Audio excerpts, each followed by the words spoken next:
Mikrofon çünkü bayağı bir dengesizleşmiş.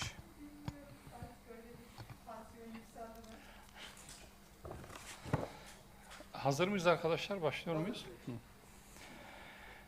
Bismillahirrahmanirrahim. Değerli basın mensupları, hepinize hayırlı günler diliyorum. Bugün 3 konuyu sizlerle paylaşacağım. Kamu mali disiplininin güçlendirilmesi, yüksek enflasyon baskısını azaltmanın en kritik adımlarından biridir. Bu çerçevede kamu kurumlarında zorunlu harcama ve alımlar dışında kalan tüm giderlerde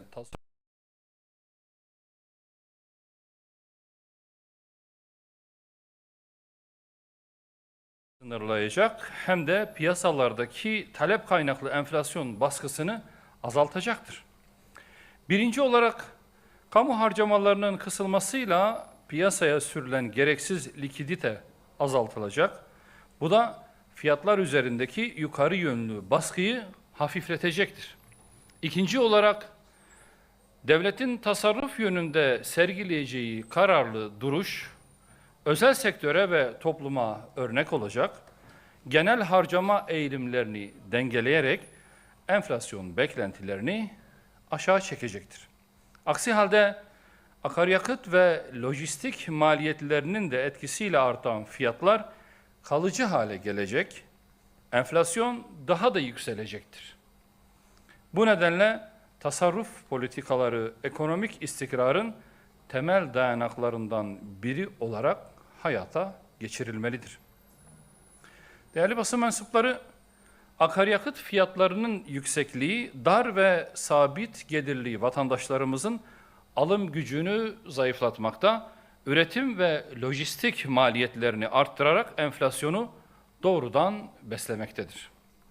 Özellikle ulaşım ve nakliye giderlerindeki artış, tarladan sofraya uzanan zincirde ciddi fiyat yükselişlerine yol açmış, çarşı ve pazarda sebze, meyve başta olmak üzere temel gıda ürünlerinin fiyatları hissedilir şekilde artmıştır.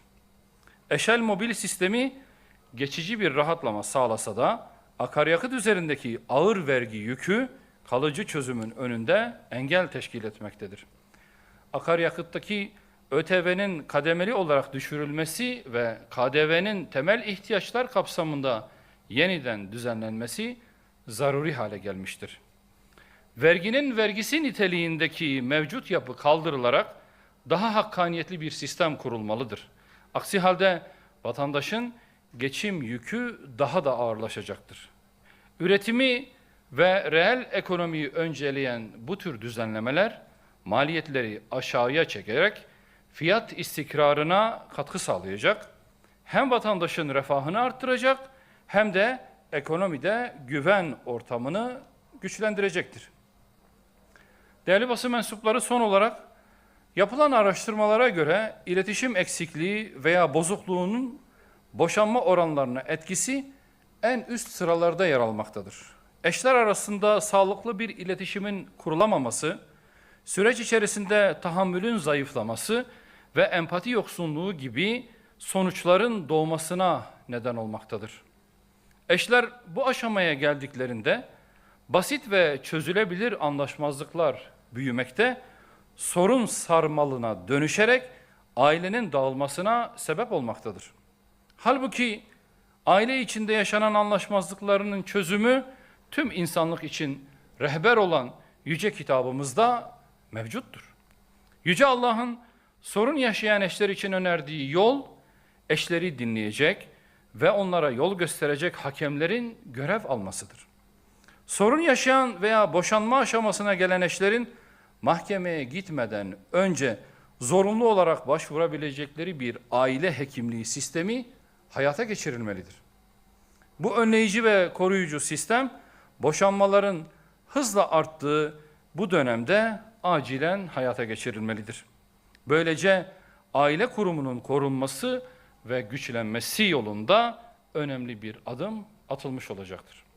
Benim paylaşacağım bunlar. Hepinize hayırlı günler diliyorum. Teşekkürler.